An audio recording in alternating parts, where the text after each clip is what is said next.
नमस्कार दोस्तों।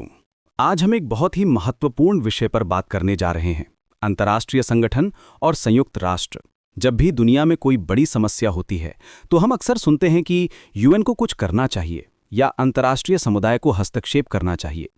लेकिन क्या आपने कभी सोचा है कि ये अंतर्राष्ट्रीय संगठन क्यों बने, ये कैसे काम करते हैं, और सबसे महत्वपूर्ण बात, क्या ये वाकई प्रभावी हैं? आइए पहले समझते हैं कि अंतर्राष्ट्रीय संगठन क्या होते हैं। सरल शब्दों में कहें तो ये वो संस्थाएं हैं जो विभिन्न देशों के सामूहिक हितों के लिए बनाई जाती हैं। ये अंतर्राष्ट्रीय समझौतों के द्वारा स्थापित होती हैं। जैसे आपके मोहल्ले में रेजिडेंट्स वेलफेयर एसोसिएशन होती है सभी घरों के समस्याओं को सुलझाने के लिए, वैसे ही ये संगठन पूरी दुनिया के देशों के समस्याओं को सुलझाने के लिए बनते हैं। इन संगठनों की जरूरत क्यों पड़ी? देखिए, आज की दुनिया में कोई भी देश अकेला नहीं रह सकता। क्लाइमेट चेंज हो, टेररिज्म हो या इकोनॉमिक क्राइसिस, ये सभी समस्याएं सीमाओं को नहीं मानती। इसलिए शांति बनाए रखने, सहयोग बढ़ाने, वैश्विक समस्याओं का समाधान करने और सामाजिक आर्थिक विकास के लिए ये संगठन अत्यंत आवश्यक हैं। अब बात करते हैं संयुक्त राष्ट्र की। यूएन की स्थापना 24 अक्टूबर 1945 को हुई थी। ये लीग ऑफ नेशंस का उत्तराधिकारी था। शुरुआत में इसके 51 मूल सदस्य थे। आज इसके 193 सदस्य राज्य हैं। भारत 30 अक्टूबर 1945 को यूएन में शामिल हुआ था। यूएन के मुख्य उद्देश्य क्या हैं? पहला, अंतर्राष्ट्रीय शांति और सुरक्षा बनाए रखना। दूसरा, राष्ट्रों के बीच मैत्रीपूर्ण संबंध विकसित करना। तीसरा, अंतर्राष्ट्रीय समस्याओं को हल करने में सहयोग करना। और चौथा, राष्ट्रों की गतिविधियों में सामंजस्य स्थापित करना। जैसा कि कहा गया है, the UN was not created to take humanity to heaven but to save it from hell. UN की सबसे महत्वपूर्ण शाखा है सिक्योरिटी काउंसिल या सुरक्षा परिषद। इसमें 15 सदस्य होते हैं, 5 स्थायी सदस्य जिनके पास वीटो पावर होती है और 10 अस्थायी सदस्य जो 2 साल के कार्यकाल के लिए चुने जाते हैं। स्थायी सदस्य हैं यूएसए, रूस, यूके, फ्रांस और चीन। ये वो देश हैं जो सेकेंड वर्ल्ड वॉर के विजेता थे। लेकिन यहीं समस्या शुरू होती है। आज की दुनिया 1945 की दुनिया से बिल्कुल अलग है। जैसा कि कहा जाता है, the Security Council no longer represents contemporary political realities. आज भारत, जापान, जर्मनी जैसे देश इकोनॉमिक और पॉलिटिकल रूप से बहुत मजबूत हैं, लेकिन उन्हें यूएनएससी में स्थायी सीट नहीं मिली है। यहाँ एक रियल वर्ल्ड एग्जाम्पल देते हैं।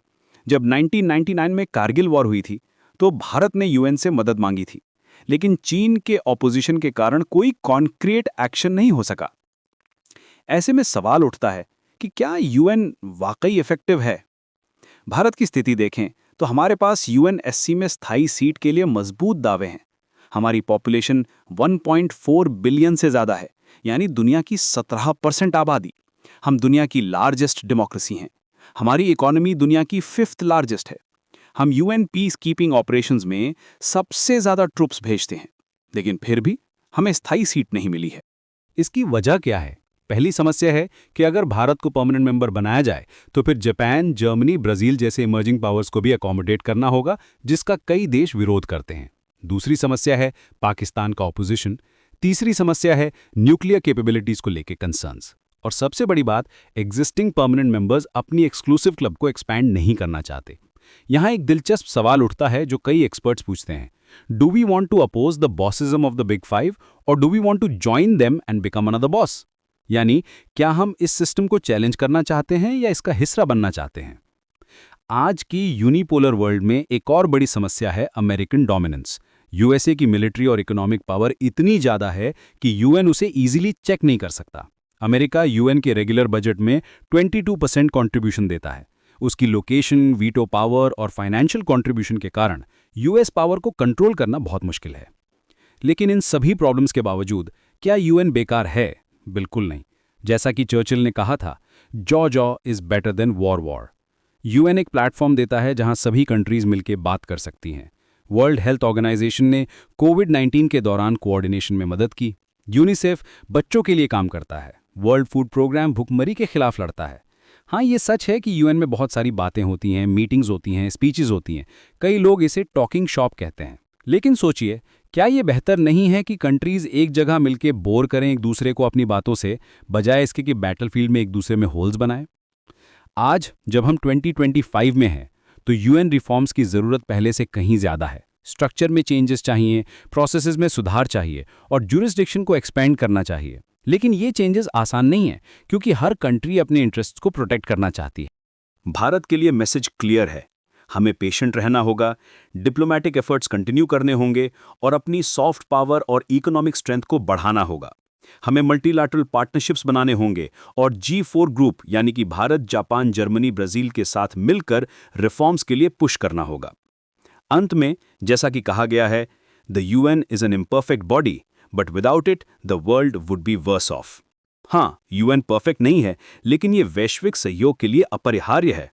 ये डायलॉग के लिए एक प्लेटफॉर्म देता है, कॉन्फ्लिक्ट्स को प्रिवेंट करने में मदद करता है और ह्यूमैनिटेरियन वर्क करता है। आज के लेसन की रिकैप करते हैं। अंतर्राष्ट्रीय संगठन राज्यों के सामूहिक हितों के लिए बनते हैं। UN की स्थापना 1945 में शांति और सुरक्षा के लिए हुई थी। UNSC में 5 स्थायी और 10 अस्थायी सदस्य हैं। UN रिफॉर्म्स की जरूरत है क्योंकि ये कंटेम्प्रेरी रियलिटीज को रिफ्लेक्ट नहीं करता। भारत के पास UNSC परमानेंट सीट के लिए स्ट्रांग केस है, लेकिन चैलेंजेस भी हैं। यूनिपोलर वर्ल्ड में अमेरिकन डोमिनेंस को चेक करना मुश्किल है। अपनी कमियों के बावजूद UN ग्लोबल कोऑपरेशन के लिए जरूरी है। दोस्तों, इंटरनेशनल रिलेशंस एक कॉम्प्लेक्स फील्ड है, लेकिन इसे समझना आज के टाइम में बहुत जरूरी है। अगले लेसन में हम और भी इंटरेस्टिंग टॉपिक्स पर बात करेंगे। तब तक के लिए थिंक ग्लोबली, एक्ट लोकली।